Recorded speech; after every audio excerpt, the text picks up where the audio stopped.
Mrs. Kate adopted a boy in a sad situation. At that time, she was 36 years old. When she was a child, she fell off her nurse's lap into the fireplace, and her face got burned. Because of this, she decided not to marry because she didn't want anyone to marry her for her money. A neighbor of hers, who became a widow just before her child was born, died during childbirth, leaving nothing behind. Mrs. Kate took the newborn child, sent him to be nursed, raised him, sent him to a boarding school, and brought him back home when he was 14.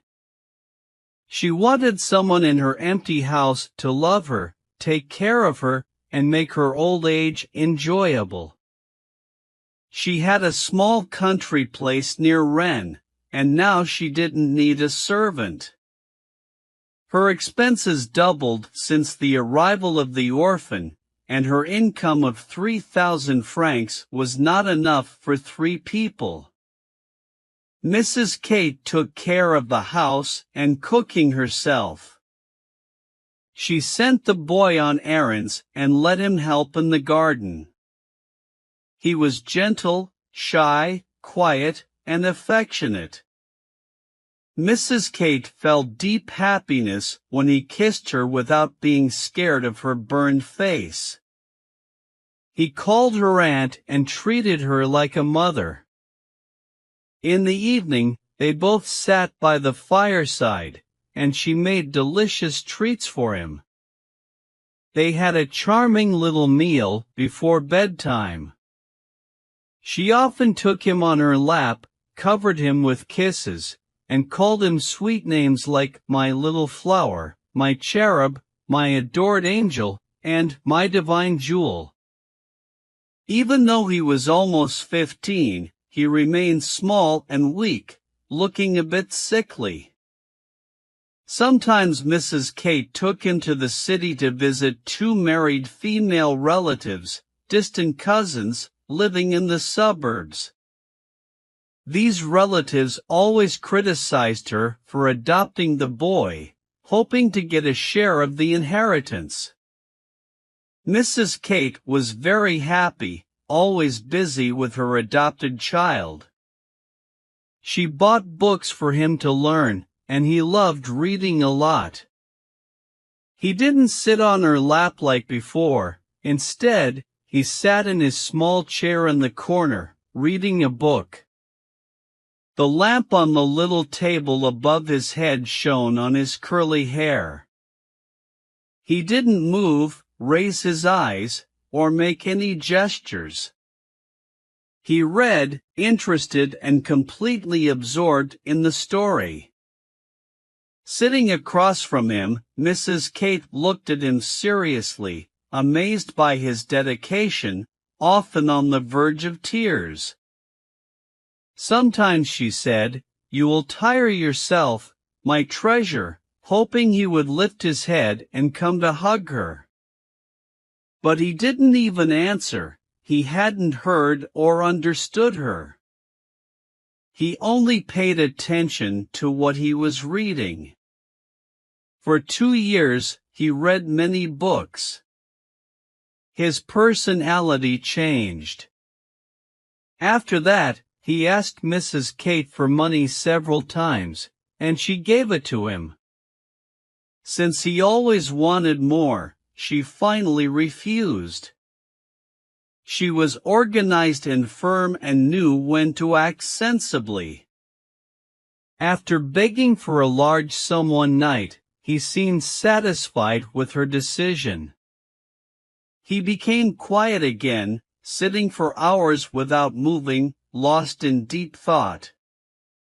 He didn't even talk to Mrs. Kate, responding to her with short, formal words.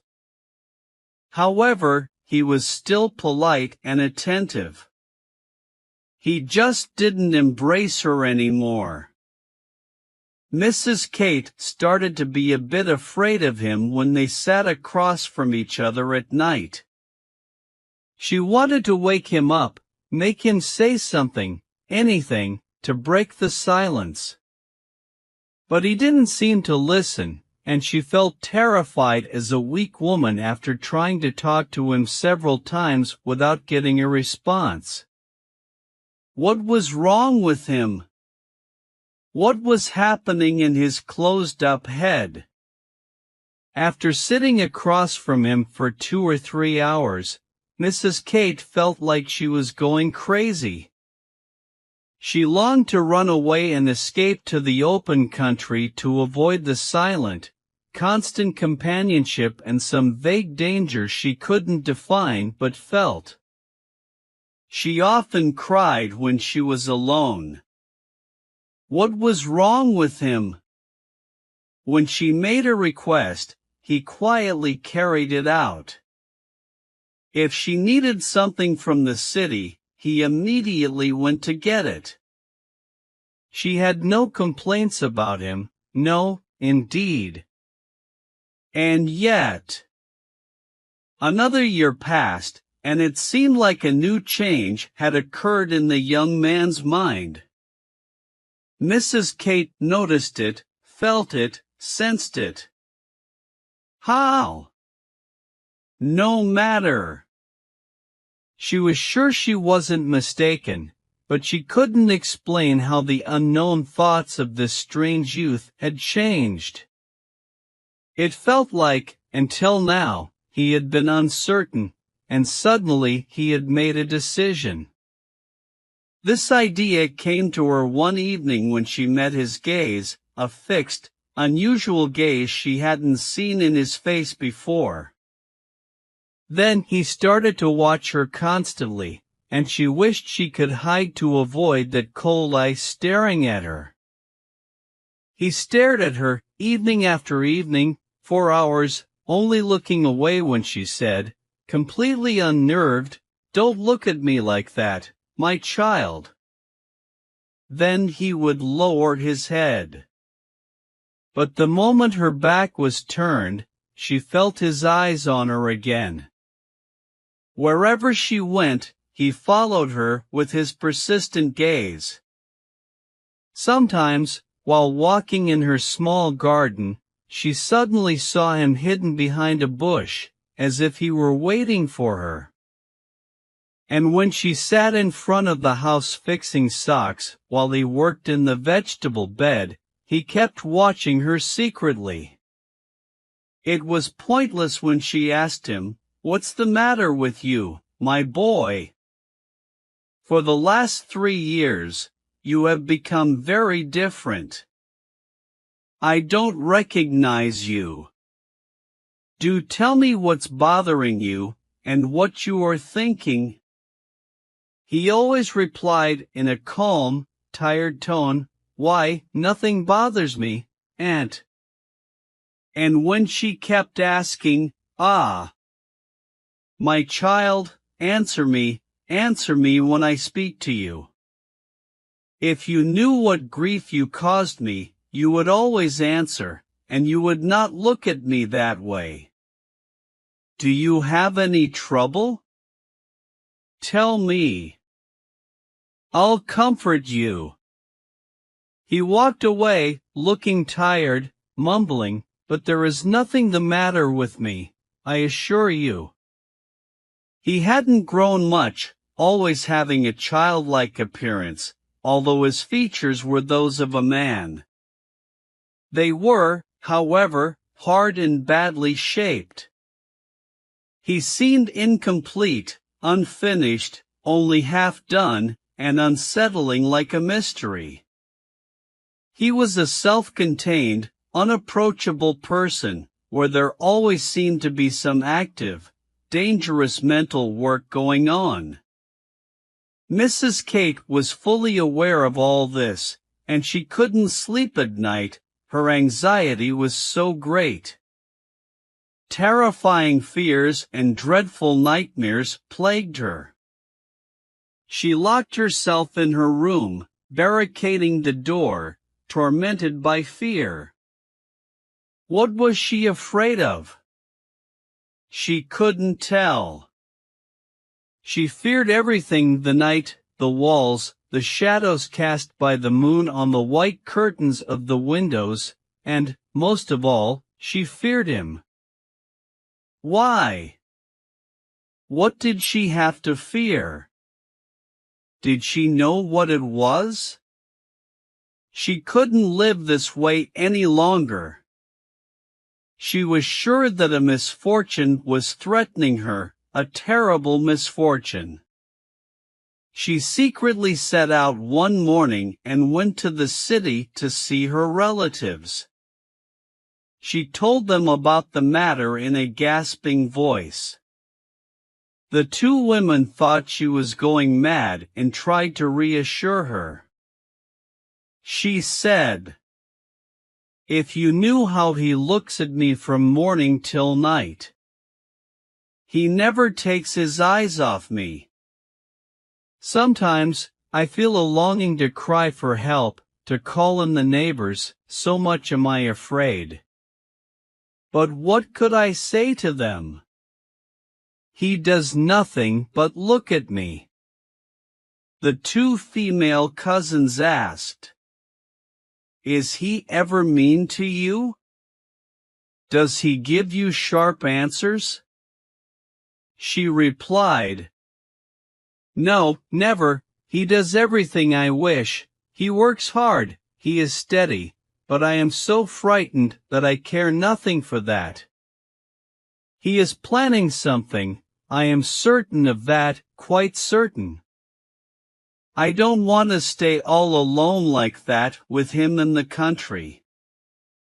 The relatives, surprised at her words, said that people would be amazed, would not understand, and they advised her to keep silent about her fears and her plans, without, however, telling her not to move to the city, hoping in that way that the entire inheritance would eventually fall into their hands.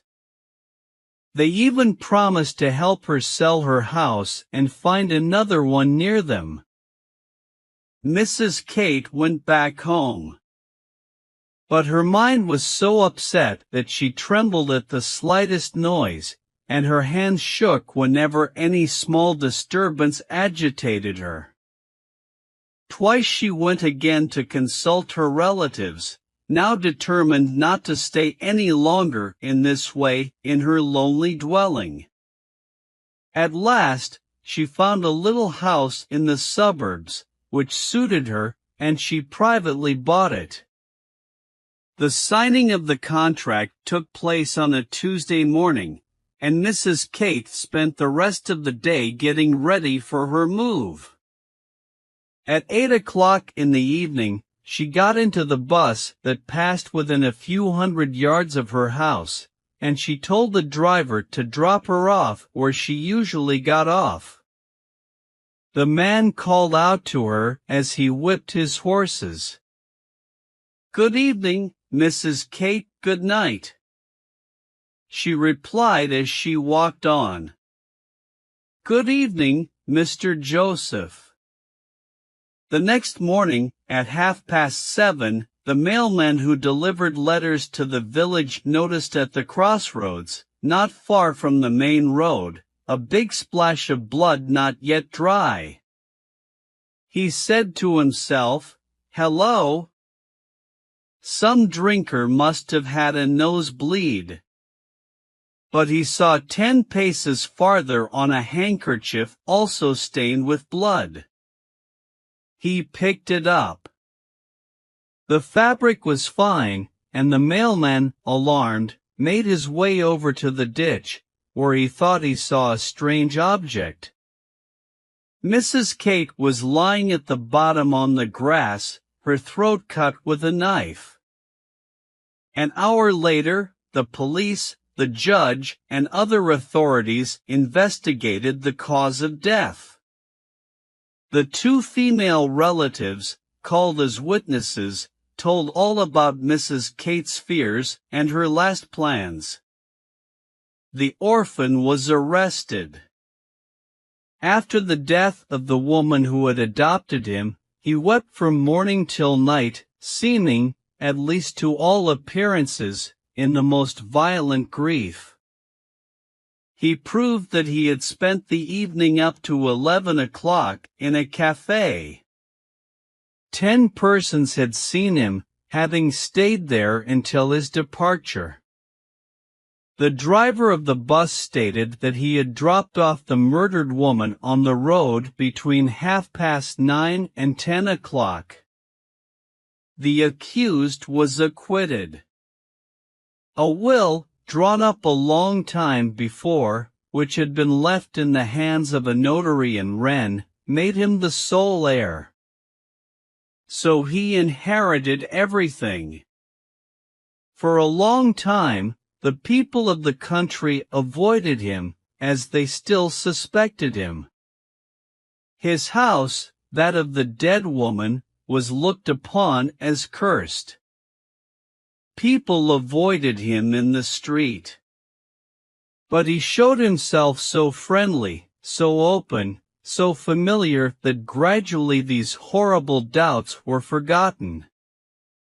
He was generous, helpful, ready to talk to the humblest about anything, as long as they cared to talk to him. The notary, Mr. Rimeau, was one of the first to take his part, attracted by his smiling talkativeness. He said at a dinner, at the tax collector's house, "A man who speaks with such ease and who is always in good humor could not have such a crime on his conscience." Touched by his argument, the others who were present thought, and they remembered the long conversations with this man who would almost force them to stop at the street corners to listen to his ideas, who insisted on them going into his house when they were passing by his garden, who could crack a joke better than the lieutenant of the police himself, and who possessed such contagious happiness that, despite the dislike he inspired in them, they could not help but always laugh in his company. All doors were open to him after a while. He is today the mayor of his township.